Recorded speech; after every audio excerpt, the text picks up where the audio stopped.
Now, let's talk about some concentration shortcuts that don't work, but check in with our chat before we do. So, Adolfo says, I found that I experience massive dopamine spike after I memorize information. It feels euphoric. I am excited to experience this feeling at any given moment with meditation. I'll keep at it.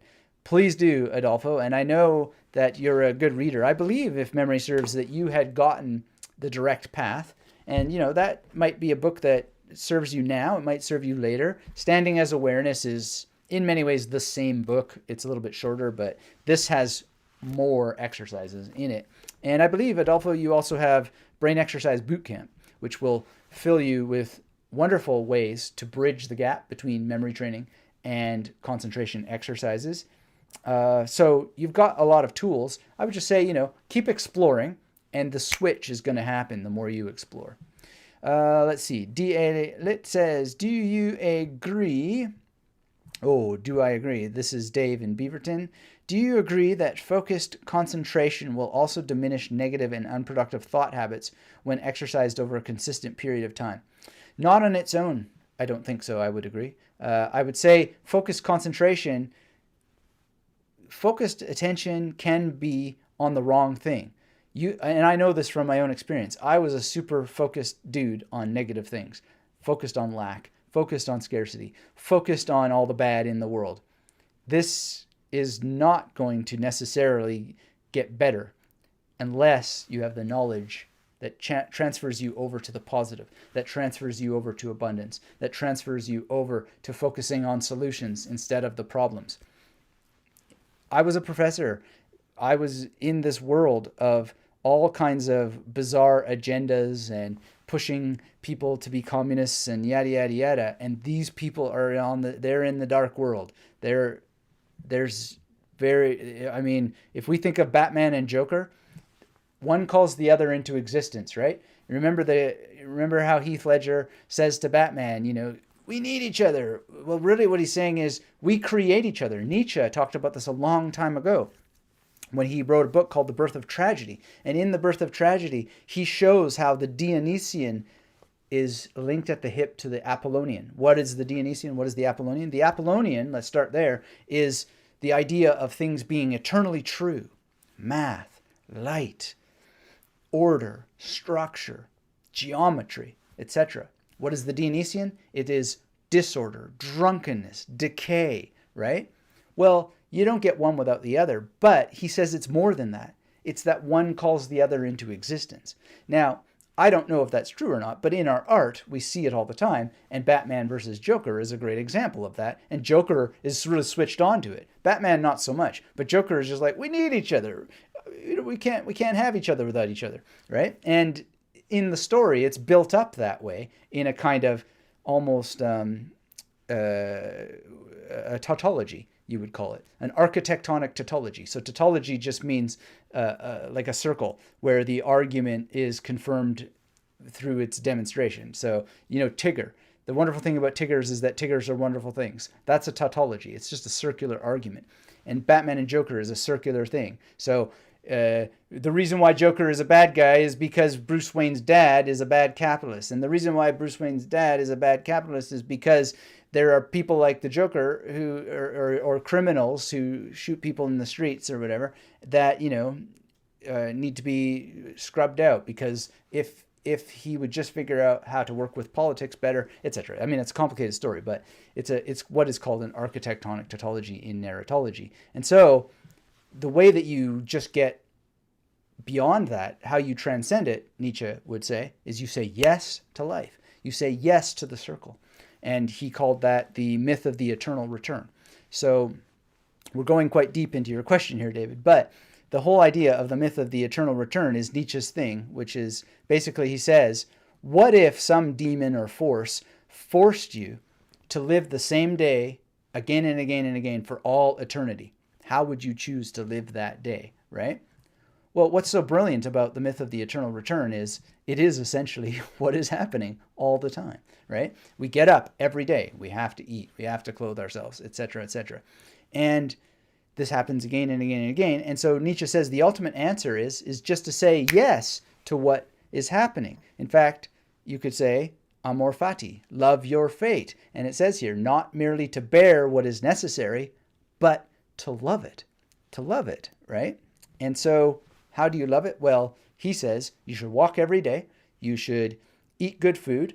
You should, basically he says fart when you need to. And he said, just be like Nietzsche and everything will be fine.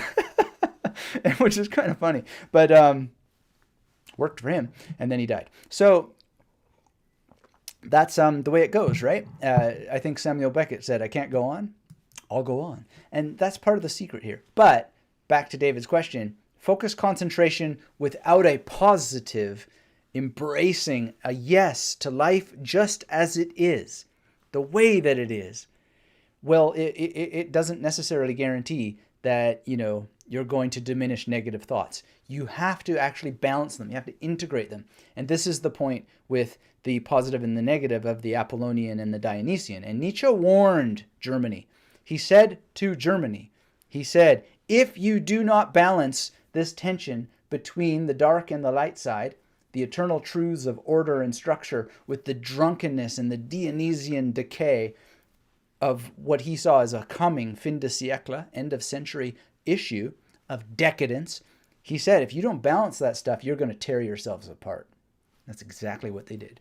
That's exactly what happened. That's where World War I came from, World War II, etc. And you can go lots into that. But that's what happens in people's lives. They don't balance their animal, drunken, wild nature with the need for truth, order, and structure. But when they do, then they can diminish negative and unproductive thought. Okay, so I hope that helps to answer that question, David, and I hope it helps make Batman more entertaining the next time you watch it. Nick is in the house. Good to see you, Nick. Happy Australia Day to you. Wonderful that you are here. If you're just joining us, hit the thumbs up. Let me know where you are in the world, what you're doing, what you're thinking. We're going to plow on and talk about concentration shortcuts that don't work, because I'm going to give you a bunch of exercises, and they are not shortcuts. This is something where you are in and all in. My dad used to say a thing, I'm not going to swear on my YouTube channel, but he used to say a thing which was basically the equivalent of do what you got to do or get off the pot, right? Which I've always liked that. And this is the way this is going to work. If you want progress, you got to do it or do not. There is no try in the old Yoda framing of it. Tox is here from South Africa. Wonderful, wonderful. That's wonderful. Thank you for being here. Thank you for joining us. Now, Justinian had asked about supplements. So one of the shortcuts that just simply won't work is most likely supplements. And so Dave Asprey basically confirms this. There's an article called 9 Nootropics to Unlock Your True Brain. Now, I think he contradicts himself a lot in this article. I've included the link for you in the description, but at least he nails it in the end of the article. The first mistake that's made here is the idea of a true brain. Now, I know that this is just nitpicking. I know that this is semantics, but the brain is a living, breathing thing. It's a thing that is changing as we speak. It's with each breath, with each pump of your heart, it's changing. So true brain is not possible. It doesn't exist insofar as your brain is flexible in the moment. And if you're supplementing it, that means that whatever supplement you're taking is going to need resupplementation. So that's not truth, right? That's resupplementing it. So I think that this is an issue. And also, as he points out, supplements can lead to depression, it can lead to character changes, and you're facing endless purity of the substances and quality issues. So basically what you could do is wind up killing yourself. You could wind up changing your personality so that others want to kill you because you're a pain in the butt. And he talks about how he himself had become a pain in the butt. And then you can also just wind up, killing yourself again because you've got all these quality issues. And so he gives the solution, which is to fix your diet first. And that's what a lot of people, wouldn't need supplements at all if they would just fix their diet, because all the things that supplements are going to bring, not all ways, but in many cases, is going to just simply give you what you would need from supplements anyway, right? Anyway, I'm not a total expert on that, but I found that article from Dave Asprey is confusing and it contradicts itself, but I wanted to share it with you anyway so you can take his word for it. I don't have any affiliate association with that whatsoever. It's just a link for you down there. buyer beware, caveat emptor. Please use with caution. And a lot of people ask me why there's no magnetic memory method memory supplement, and that's because I haven't found one that has anything better than 0.05 verbal memory, which most of us, our verbal memory is just fine. And you can improve it, so says the research, by drinking a glass of water, which is why I drink water while I live stream, to keep my verbal memory high. And you may have noticed, if you've been with us since the beginning, I didn't have enough water at the beginning, and my verbal memory was a bit out of whack. But it's getting better and better the more that I drink. A47 MLB is here from Northern Virginia, USA. Wow, wonderful. I got to get over to Virginia one of these days. Wonderful. Thanks for being here. Thanks for saying hello. Alexander says, the one supplement I found myself okay with is L-theanine, a plant amino acid that acts indirectly, not on the neuron. But I agree so much. Every high has an equal or lower low. Great, Alexander. Thanks for sharing that. And by the way, as I've aged, I have no choice but to take a certain supplement, because I have started to have problems with acid, right, in my stomach. So I've had to start to take THC or THL. Can't even remember what it is at the moment. TCH, something like this. Anyway, it's pepsin, basically. And it helps you... I'm having a mind blurb here. A memory blip. What the heck is it? THL or something like that. THC. But whatever, it's pepsin... hydrochloric acid. And what that does is it helps raise the acid in my stomach. So I have to supplement, but it's not without its cost. It's got a very, very bad cost. And this is, the way it is. So we are playing a zero-sum game, and in life, we may have to supplement at some point. So keep that in mind. And sometimes you just can't fix your diet. Sometimes you age in a certain way and your acid goes down in your stomach, and so you got to get it back up. So it goes, right?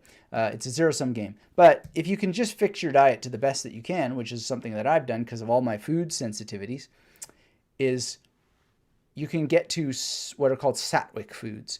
And this can help you replace what are called rajasic and tamasic foods. And so rajasic foods are foods that irritate you, and tamasic foods are foods that make you lazy and slow. And it is something to really consider, to look into, because I learned how to do this through rotation diets. Well, you start with elimination diets, and then you do rotation diets. And this ongoing rotation diet, as rigorous as it is, as much discipline as it requires, my life has improved so much just simply by doing it. But it was no shortcut, I can tell you that. It took 6 months of testing to figure it out, and I have to retest, and I have to retest, and I have to retest. Reclaiming Life says, the MMM memory supplement is 1 to 2 doses of practice per day. Indeed, this is the case. It is true. Practice, practice, practice. And one of the things to practice is not looking for shortcuts, but rather figuring out what is the fundamental that will accelerate my progress once that I have mastery. That is the shortcut. The long way is the shortcut, figuring it out.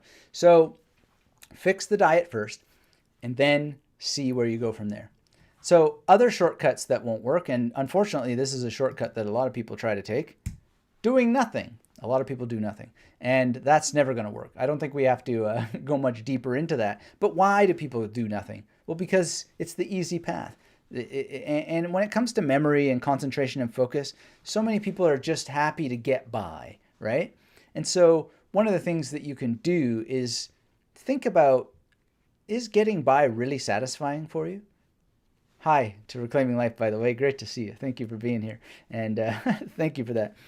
Because practicing doing nothing is itself a practice, and it has just as many wear and tear issues on your body as anything else. So your posture can be completely destroyed by doing nothing with a cell phone in kyphosis all day long, right? Your posture can be destroyed by laying on the couch. Everything has a cost. Life is a zero-sum game. So, it's a shortcut, all right, to do nothing.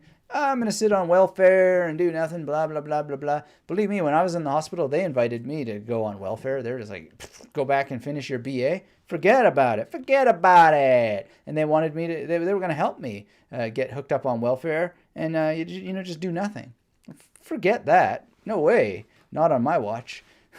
But some people will take that path. And you've got to ask yourself, is that a good shortcut? It's not going to help you with concentration meditation. The other thing that doesn't work is inconsistent practice. So as we get to these exercises that I'm going to give you today, these tactics that you can employ, and now's the time to get a notebook, by the way. Start taking notes because we're going to start getting into them real quick here.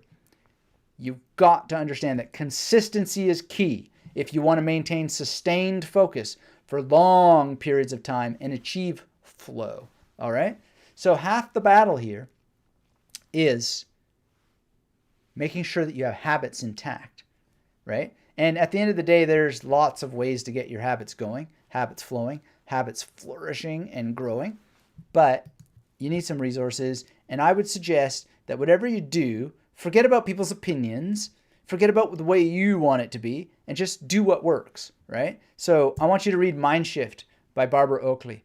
Mind Shift is great because it not only teaches you about how to get habits going, but it also teaches you about why habits are so hard to start in the first place, and has to do with the insular cortex in your brain. So there's a long review of it, detailed review on magneticmerrymethod.com. I've got the link for you down in the description.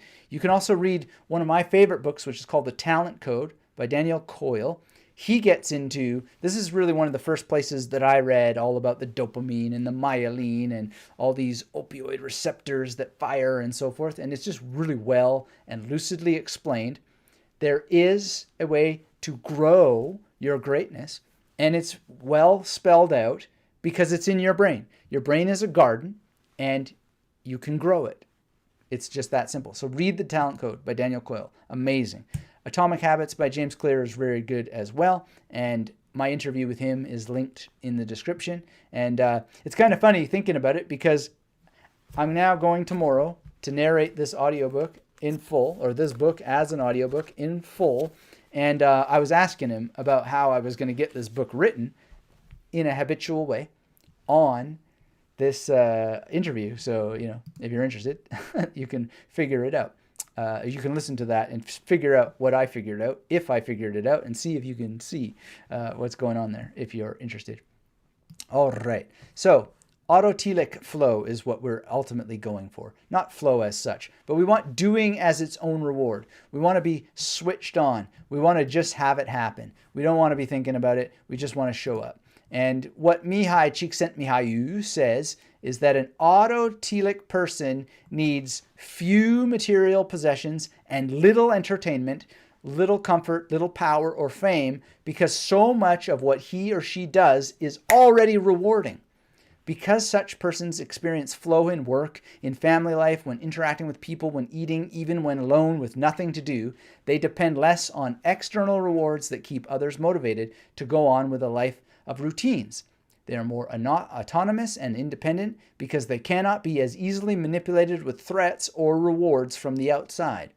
At the same time, they are more involved with everything around them because they are fully immersed in the current of life. Bam! The current of life.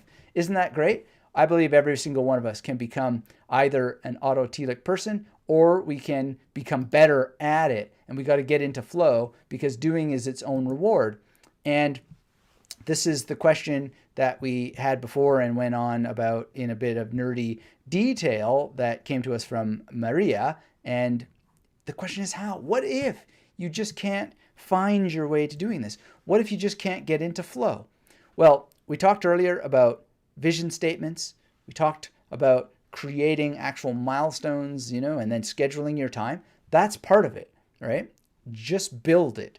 Build it so that you can get into it and focus on those things. Concentration meditation is going to help you, as I hope to have shown already.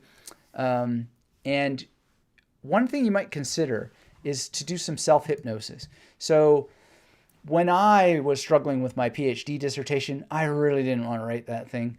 I wanted to quit. My doctor, father, as they say in German, Dr. Vater, he had told me, he said, there's not going to be any job or whatever. And it was a dark winter again, another dark winter, and I was in depression and blah, blah, blah, not happy, drinking my face off. I got so drunk. You see this scar on my head here? I got so drunk one night. I was so unhappy with my own life that I would drink tall cans, sometimes with a straw, so that I would reduce the amount of oxygen getting in with the beer. And I used to have kettlebells all over the place. And I was in this apartment in Manhattan overlooking the Hudson. This is in Washington Heights. And seeing the George Washington Bridge. I'm so damn drunk this one night because I really don't want to do this stuff. My PhD dissertation was all on index cards spread all over the floor, rearranging it in different ways. I really don't want to do this. I'm escaping life by being drunk. And I don't know how, but I somehow fall. And I hit my head on one of these kettlebells. And that's why I have this scar here. I cracked it open real bad. And then I spent the rest of the night in the hospital waiting to get stitches. And I was so drunk. I was so stupid that night. But, and am I gonna die? I was like one of these morons that you see on reality TV. I'm gonna die. Oh. Anyway, they finally stitched me up and they send me back. And later, I got the stitches taken out in Hell's Kitchen of all places. Whoa, what a place to get your stitches removed. Anyway, the whole thing is I figured I have to do something. I have to get this dissertation done. So what I did. I had certificates already in hypnosis. I'm an NGH, National Guild of Hypnotism certified hypnotist. And so I hypnotized myself. I made a recording that got me to just sit down and get this done. Now, I'm not going to get into the ins and outs of how to hypnotize yourself today, but it is a concentration meditation. It is, even if you create it yourself. If you go and get hypnotized by somebody else, if they know what they're doing, if they're any good at it, it's also going to be a kind of concentration meditation. We just use different words. The main difference here, though, because there is a bit of a difference, the main difference is that hypnosis, right? The definition of it is well put by Kreskin, the amazing Kreskin. And he really just says that, it's persuasion, right? And persuasion is nothing more than the acceptance of a suggestion. Hypnosis is nothing more than the acceptance of a suggestion. So, long story short, even though I was miserable, I was drinking myself into a stupor so bad that I ripped up my face, I gave myself the suggestion that I was going to finish that thing come hell or high water, and I did. So, self-hypnosis is something to explore. We're going to talk about it. I've had some questions about NLP and so forth. Does it exist? Does it not exist? The short answer is Kreskin 101. Persuasion, which is what a lot of NLP is about, is the acceptance of a suggestion. So does NLP need to exist? No. But if you can create that outcome, either to yourself or others, and you do it using the tools of NLP, well then, for all intents and purposes, NLP exists. But that's not the right question. That's just the question of semantics and terminology and yada, yada, yada. Self-hypnosis has worked for me. It's worked for a specific reason, and it's worked because I have some knowledge of what hypnosis is and its tools, and I use it on myself every day, actually, to this day, and I suggest that you do as well if you can't get into flow.